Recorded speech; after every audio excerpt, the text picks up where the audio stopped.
എറണാകുളം കാക്കനാട് യുവാവിനെ വെട്ടിക്കൊലപ്പെടുത്താൻ ശ്രമം. കണ്ണങ്കേരി സ്വദേശി പ്രദീപിനെ വീട്ടിൽ നിന്ന് വിളിച്ചിറക്കി വെട്ടുകയായിരുന്നു.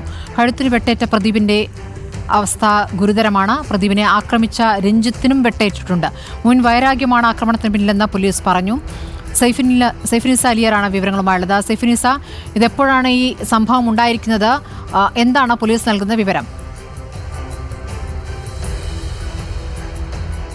സ്മൃതി, ഇന്നലെ രാത്രി 11 മണിക്കാണ് ഈ ആക്രമണം ഉണ്ടായത്. ഈ കണ്ണങ്കേരി വാർഡിൽ താമസിക്കുന്ന കാക്കനാട് വ്യവസായ മേഖലയ്ക്ക് സമീപം കണ്ണങ്കേരി വാർഡിൽ താമസിക്കുന്ന പ്രദീപിനെ രാത്രി ഈ രഞ്ജിത്ത് വീട്ടിലെത്തി വിളിച്ചിറക്കിയ ശേഷം വെട്ടുകയായിരുന്നു. ഇത് തടയുന്നതിനിടെ രഞ്ജിത്തിനും പരിക്കേറ്റിട്ടുണ്ട്. രണ്ടുപേരെയും സൺറൈസ് ആശുപത്രിയിൽ പ്രവേശിപ്പിച്ചിരിക്കുകയാണ്. ഇതിൽ പ്രദീപിന്റെ നില ഗുരുതരമാണ്. കഴുത്തിനാണ് പ്രദീപിന് വെട്ടേറ്റിരിക്കുന്നത്. നിരവധി കേസുകളിൽ പ്രതിയാണ് ഈ ആക്രമണം നടത്തിയ രഞ്ജിത്തിനെതിരെ വിവിധ വകുപ്പുകൾ പ്രകാരം പോലീസ് കേസെടുക്കുകയും ചെയ്തിട്ടുണ്ട്.